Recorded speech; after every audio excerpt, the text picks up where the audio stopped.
Welcome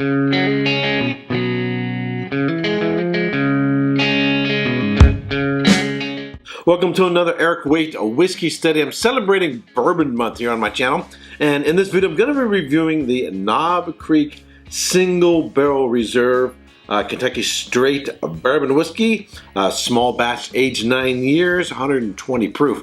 This is a bottle I actually brought back from Kentucky and went through the process of washing it out and watching it go through the bottling line, and then they dip it in the wax, and then you take your thumb and you put it on there. In fact, I've got my finger or my thumbprint on there already. Save this. I removed the wax and did an uncorking live, and it was quite a mess because this didn't have a pull tab on it the way Maker's Mark does. So I'm not a big fan of having a ton of wax on these bottles, but this is a really nice whiskey, and you can get these from your local store. They go for, I think on average, between $40 and $50. Occasionally I've seen these on sale for as low as $32. What stores will do is, in order to bring people into the store, they will sell them at their cost, like around $32, as I said. And then once you're in the door to pick up this bottle, they figure, hey, you're in the store, you'll probably buy something else. But generally speaking, 40 to 50 bucks. But it's a really nice whiskey. I enjoyed doing an uncorking of this with Daniel from the Whiskey Throttle. And I've had a few more drams since then. But before I get into this, here is my video of from my visit to Jim Beam Distillery and my notes.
Knob Creek Single Barrel Reserve is produced by Jim Beam, and it is the exact same whiskey found in Jim Beam White. So, like Jim Beam White, Knob Creek Single Barrel Reserve has a mash bill of 77% corn, 13% rye, and 10% malted barley. However, Knob Creek Single Barrel Reserve is aged for at least 9 years, so it has an additional 5 years over the Jim Beam White, and it is bottled at a higher alcohol level at 60% alcohol by volume, or 120 proof, whereas the Jim Beam White is aged for only 4 years and is bottled at 40% alcohol by volume, or 80 proof.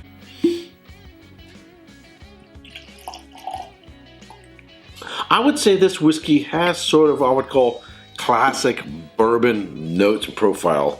Color-wise, it's a dark amber, just a very slight tinge of red there. On the nose, caramel corn. It's a little sweet on the nose, and it's a little sweet at the beginning on the palate, and then sort of dries on the back end. But caramel corn, butterscotch, cinnamon, nutmeg, just a hint of clove, a lot of vanilla, fresh oak, caramelized apples, or apple pie. There's just a hint of peanut, not as much as say the Booker's kitchen table, but it's there. A little bit of peanut and a brickle. And I would say, when I think of bourbon and a classic, typical classic profile of a bourbon, this is it. All right, on the palate.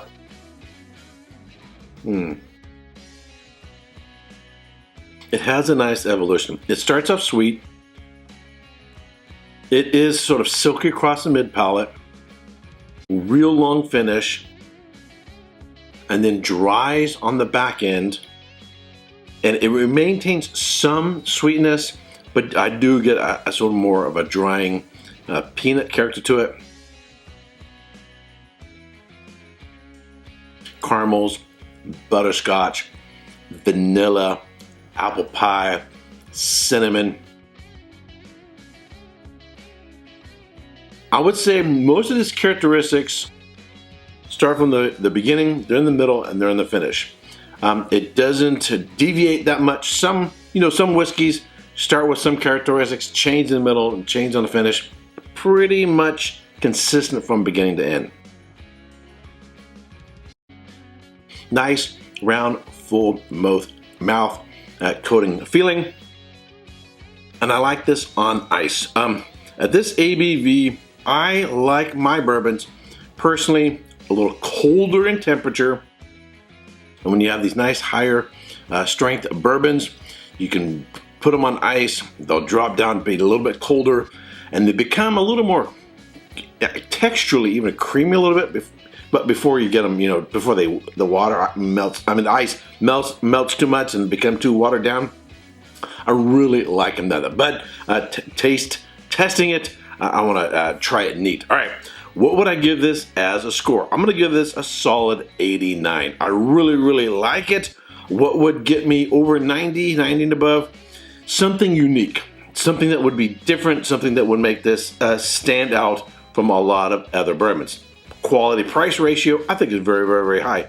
If you can get this between 40 and 50 bucks, I think this is a go-to. If you're looking for, I think, a bourbon that is reliable, high quality price ratio, that it's just going to be a real nice go-to bourbon, I think this hits the spot. I really like this. What would I change? Let's get rid of the wax. Come on. Let's get rid of the wax. We don't need it. I know Maker's Mark, they've made it their sort of signature profile. It's what they're sort of known for, but they do a really good job with the pull tab. Theirs, it opens real easily and cleanly. This was quite a mess opening this one. All right, if you have subscribed to this channel, I want to thank you very much. If you haven't yet subscribed, but you like watching my videos, I would greatly appreciate it if you would subscribe. Give this video a thumbs up, share with your friends on Facebook, Twitter, and other social networking channels. Until next time, cheers. Hey, if you like my review, be sure to check out these other whiskey videos.